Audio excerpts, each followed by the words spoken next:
Hello friends, welcome on my YouTube channel @aspirants news 11। Friends, हम लोग आज बातचीत करने वाले हैं कैसे करें तैयारी आरआरबी जेई और यूपी ट्रिपल एसएससी जेई की।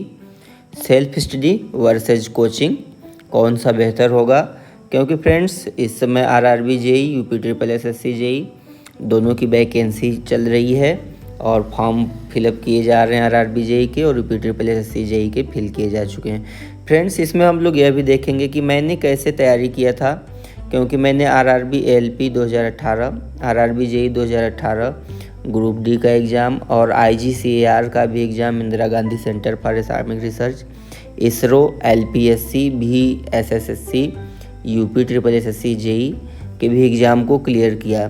तो फ्रेंड्स, मैं जानता हूँ कि एग्ज़ाम की क्या रिक्वायरमेंट्स होती है और एग्ज़ाम को क्रैक करने के लिए क्या बेहतर होगा। फ्रेंड्स, आप कोचिंग लेंगे कि सेल्फ स्टडी करेंगे, यह कम्प्लीटली आप डिसाइड कर सकते हैं, इसको कोई दूसरा नहीं बता सकता है।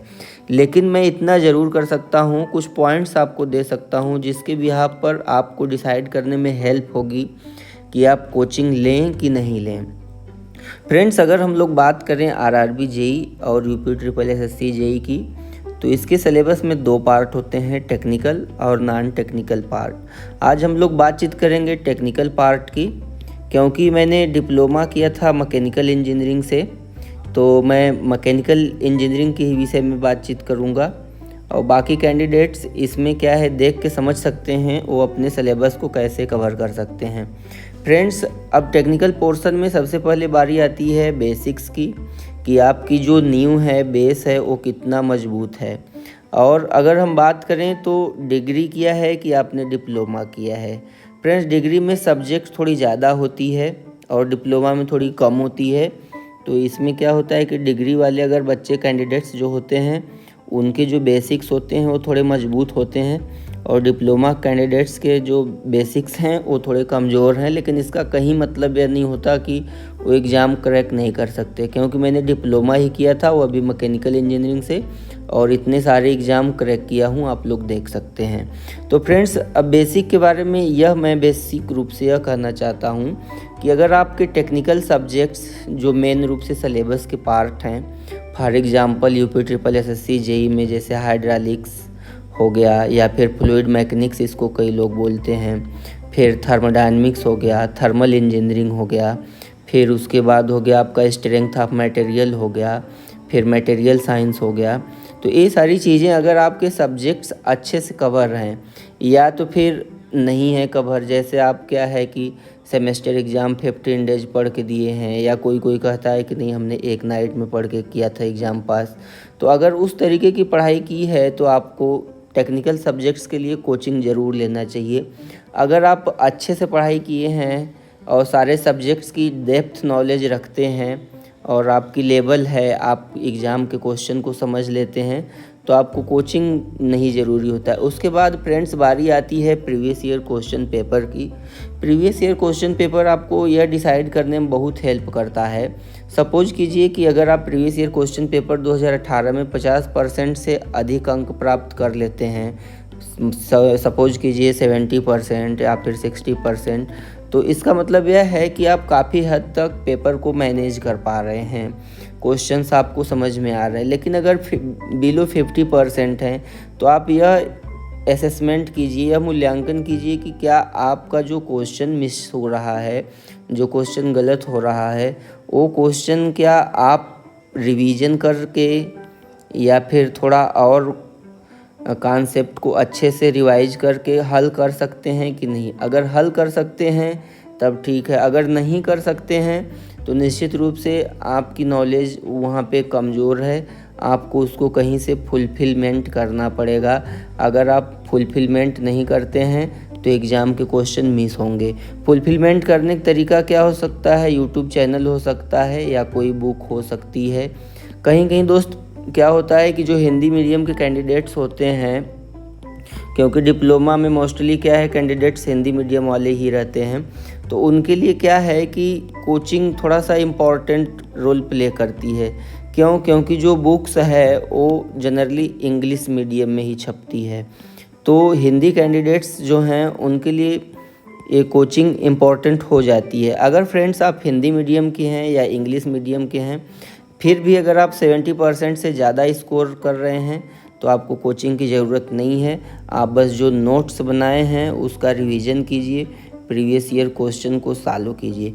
फ्रेंड्स फिर अगर बारी आती है कि अगर मान लीजिए आप डिसाइड करते हैं कि आपको कोचिंग लेना ही है, तो उसके लिए आपको क्या करना है, टाइम फॉर एग्ज़ाम। सपोज कीजिए कि अब आप कोचिंग आज सेलेक्ट कर रहे हैं, तो अभी तो क्या है कि UPSSC JEE जो है उसके लिए आपको बहुत टाइम है। और अगर RRB JEE की बात करें तो उसके लिए भी कम से कम आपको 7 से 8 महीना मिल जाएगा। तो आप ऐसी ही कोचिंग सेलेक्ट कीजिए जो क्या है कि 7 से 8 महीना तक टेक्निकल पोर्शन कंप्लीट करा दे।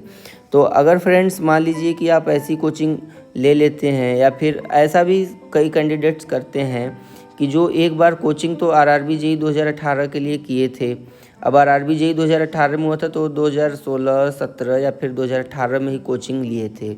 लेकिन अब क्या है कि उनके कॉन्सेप्ट बीच में कोई मैकेनिकल इंजीनियरिंग का टेक्निकल एग्ज़ाम अच्छा हुआ नहीं, तो टेक्निकल पोर्शन कवर नहीं किए हैं। तो अगर ऐसा है तो आप क्या है कि बहुत सारी यूट्यूब चैनल पे वीडियोज़ हैं या फिर कई कोचिंग वाले रिकॉर्डेड वीडियो देते हैं, तो आप चाहें तो उस वीडियो को ले सकते हैं जो बहुत सस्ते दाम में उपलब्ध होती है। तो उस तरीके से टाइम बचत करने में मदद करेगा आपका। या फिर जो कैंडिडेट्स एकदम नए हैं, ज़्यादा टाइम प्रिपरेशन करते नहीं हुआ है, अभी तुरंत पास करके आए हैं, तो वो क्या है कि वो ज़रूर कोचिंग ले, क्योंकि अगर उनकी समझ अच्छी नहीं है तो एग्ज़ाम के क्वेश्चन को नहीं पकड़ पाएंगे। फिर फ्रेंड्स अगला पॉइंट आता है अदर सब्जेक्ट या पार्ट ऑफ सिलेबस।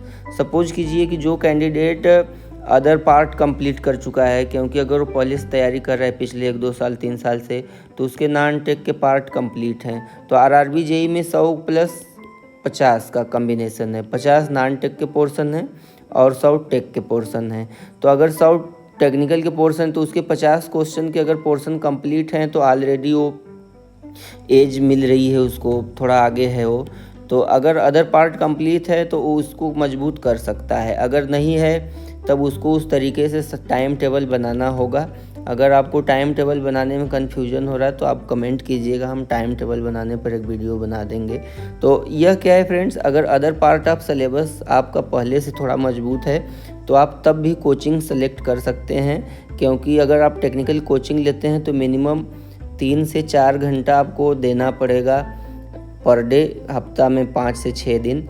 और फ्रेंड्स अब बारी आती है बुक्स की। तो अगर हम बात करें बुक्स की, तो हमने जो किया था, हम कोचिंग भी किए थे और बुक्स भी पढ़े थे। मैं बताता हूँ, कोचिंग में बहुत सारी चीज़ें टीचर्स पढ़ा नहीं पाते हैं, और टीचर्स जब नहीं पढ़ा पाते हैं वो चीज़ें एग्ज़ाम में आती हैं। तो मैं कैसे जाना कि वो चीज़ें एग्ज़ाम में आती हैं और टीचर्स उसको छोड़ दिए हैं फ्रेंड्स, क्योंकि जब मैंने प्रीवियस ईयर क्वेश्चन सॉल्व करना शुरू किया कोचिंग पढ़ने के बाद 1 साल, और फिर मॉक टेस्ट सॉल्व करने शुरू किए, टेक्स्ट बुक, और फिर टॉप रैंकर्स, और फिर ग्रेडअप जैसे प्लेटफॉर्म पर, तो हमको लगा कि कहीं न कहीं हम पीछे हैं। तो अब जब हम उसको देखें तो अब जैसे क्या है कि हमारे यहाँ मोहर सर्कल जो आपके मैकेनिक्स ऑफ सॉलिड या स्ट्रेंथ ऑफ मटेरियल में पढ़ाते हैं, तो इसमें क्वेश्चन हम नहीं कर पाते थे, तो हमने यह डिसाइड किया कि इसको पढ़ते हैं। तो फ्रेंड्स हमने क्या है यूट्यूब चैनल से इसको कंप्लीट किया। तो इस तरीके क्वेश्चन आपको फुलफिलमेंट करना पड़ेगा।